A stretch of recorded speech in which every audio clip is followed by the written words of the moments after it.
అనగా అనగా ఒక ఊరిలో లాంటి కథ కాదు. అనగా అనగా ఒక రాజుగారి కథ కాదు. ఈ కథలో ఏడు చేపలు లేవు ఎండటానికి. అనగా అనగా ఒక మర్యాద రామన్న, పేదరాశి పెద్దమ్మ, తెనాలి రామలింగడు, బీర్బలు లేరు. కాశీ మజిలీ కథలు కాదు. కంచికి చేరుతుందో లేదో తెలియని కథ.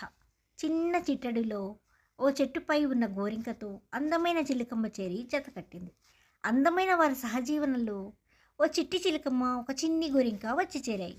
ఎన్నో గాలివానలు, పెను తుఫాన్లు చూస్తూ కాలానికి నిలబడుతూ చిన్ని చిన్ని సంతోషాలతో హాయిగా అప్పుడప్పుడు చల్లని పిల్లగాలు, చక్కని ఫలాలు, లేలేత మావి చిగుళ్ళు, అందాల ఆశల పలవరింతలు కలల పలకరింపులుగా సాగుతుంటే చిట్టి చిలకమ్మ తను సమర్థంగా వ్యక్తిత్వంతో నిలబడుతూ ఎదుగుతూ చిలకా గోరింకల ఆనందాన్ని, సంతోషాన్ని, కష్టాలని కన్నీళ్ళని పంచుకుంటూ ఆ చిలకా గోరింకల సాన్నిధ్యంలో దృఢమైన చిత్తంతో ఎదుగుతోంది.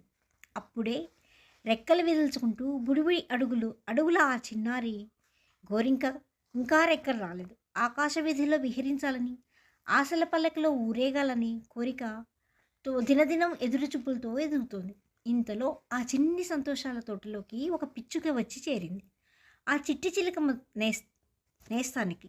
చిలకా గోరింకలకు ఇష్టమున్నా లేకున్నా చిట్టి చిలకమ్మ ఆనందం కోసం అంతా పక్షిజాతే కదా అని మిన్నకున్నాయి. అది అలసుగా తీసుకుందాం అనుకుందేమో పిచ్చుకల స్నేహం నేర్పింది. అవే గొప్పనట్లు మీసాలు మేలేస్తూ, మీసాలు లేవనుకోండి పోజులు కొట్టేది. ఎంత అందంగా ఉన్నా, ఎన్ని మంచి లక్షణాలు ఉన్నా ప్రవర్తనలో అణుకుగా ఉండేవి ఆ చిలకా గోరింకలు. కానీ ఓసారి వాటికి అనిపించేది తమ మధ్య చిచ్చు పెట్టి మనస్పర్ధలు తెస్తుందేమో ఈ పిచ్చుక అని అనిపించేది. ఈ పిచ్చుకల కుటుంబానికి కూడా చాలా ఈర్ష్యగా ఉండేది. కొంతకాలానికి ఈ పిచ్చుకల కుటుంబం ఆ చిట్టి చిలకమ్మ కల్మషం లేని మంచితనాన్ని చూసి అవి చిలకా గోరింకలతో కూడా మంచిగా కలిసిమెలిసి ఉండాలని నిర్ణయించుకున్నాయి. మనమే గొప్ప అనే వాదన నుంచి నలుగురిలో ఉన్న గొప్పతనాన్ని కూడా గుర్తించడమే గొప్ప, అదే మన గౌరవాన్ని కూడా పెంచుతుంది అని ఆ పిచ్చుకు కూడా తెలుసుకుంది. వీడియో నచ్చినట్లయితే లైక్ చేసి సబ్స్క్రైబ్ చేయండి.